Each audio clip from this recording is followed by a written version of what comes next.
আসসালামু আলাইকুম। আজকের এই ভিডিওতে আমি শেয়ার করব কিভাবে আপনি আপনার লেখাগুলো সংগ্রহ করে রাখবেন।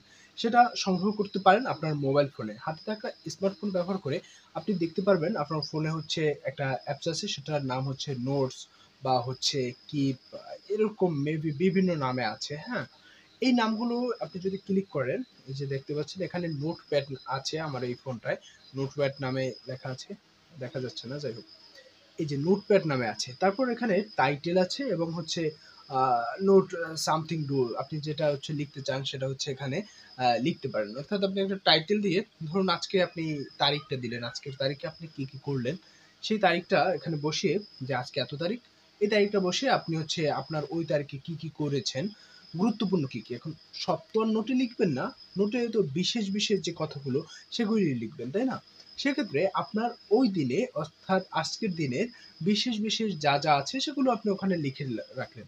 তারপরে হচ্ছে এখানে যদি টিক মার্ক দিয়ে দেন তাহলে ওটা সেভ হয়ে গেল অটোমেটিক। তবে হ্যাঁ, এটা কিন্তু আপনার ফোনটা যদি আপনার কাছে থাকে ততক্ষণই দেখতে পারবেন।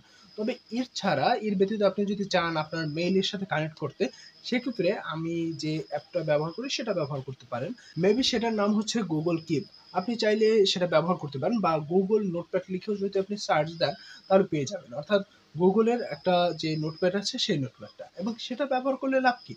আপনি যে, যে স্থানে হচ্ছে আপনার মেইল সাইন আপ করবেন ওখানে হচ্ছে ওই এটা আরকি দেখতে পারবেন ওই সোর্স থেকেই। সেক্ষেত্রে আমার কাছে মনে হয় ওইটা হচ্ছে বেস্ট নোটপ্যাড। কারণ হচ্ছে বিভিন্ন সময় আমরা তো ট্যাব বা হচ্ছে আপনার ডেস্কটপ বা হচ্ছে ল্যাপটপ যা কিছু থেকেই যদি আমরা লগইন করি, আমার ওই নোটে যা, যা আছে অর্থাৎ আমার ফোনে যে বিষয়গুলো আছে ওগুলো আমি হচ্ছে ওখানে পেয়ে যাই। এটা হচ্ছে বলতে পারেন একটা বেনিফিট। সেক্ষেত্রে আমি যে ব্যক্তিগত নোট ওখানে করি।